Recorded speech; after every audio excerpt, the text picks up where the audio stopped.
This fuzzy moth has wings, but it will never fly. Why? Because we humans made it that way. It's a domestic silk moth. It looks almost nothing like its wild cousin. For 5,000 years, humans have bred silk moths, changing the course of their evolution to be their own unique species, all because we covet their shimmering threads.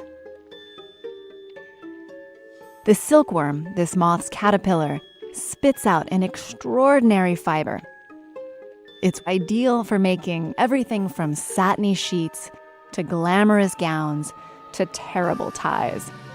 But we don't just love it for its looks. Silk is one of nature's strongest fibers. The thread is thinner than a human hair, but for its weight, it's 5 times stronger than steel. The silkworm begins its life snuggled in a tiny, translucent egg. The hungry caterpillar nibbles its way out. It's raised on a farm where it can chomp and chomp and chomp. Here, they're feasting on ground-up mulberry leaves. Each larva starts out smaller than a date on a penny, and in just a few weeks, it's as long as your finger. Now, this plump caterpillar can get to work on its next phase of life, making its cocoon. It secretes a liquid from a spinneret on its head. As soon as the solution touches the air, it becomes a pliable fiber. What we know as silk is a long, unbroken strand constructed primarily from 2 proteins.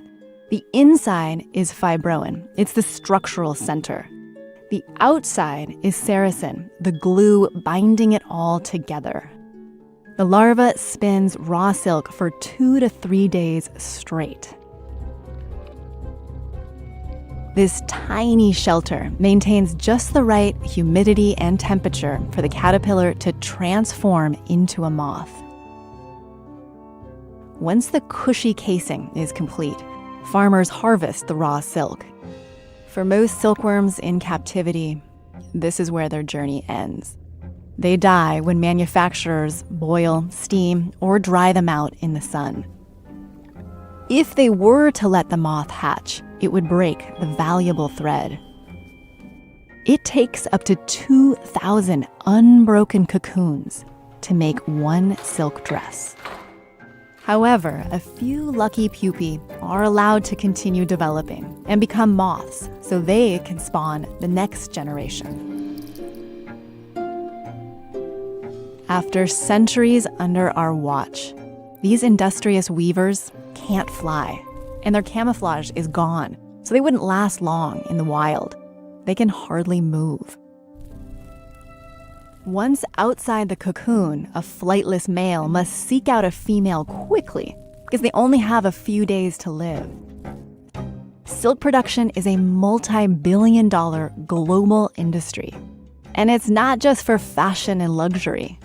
Silk fabric is a natural insulator, yet it also allows airflow. Silk is used in modern medicine to stitch together wounds, stabilize bones, and even replace tendons inside our bodies.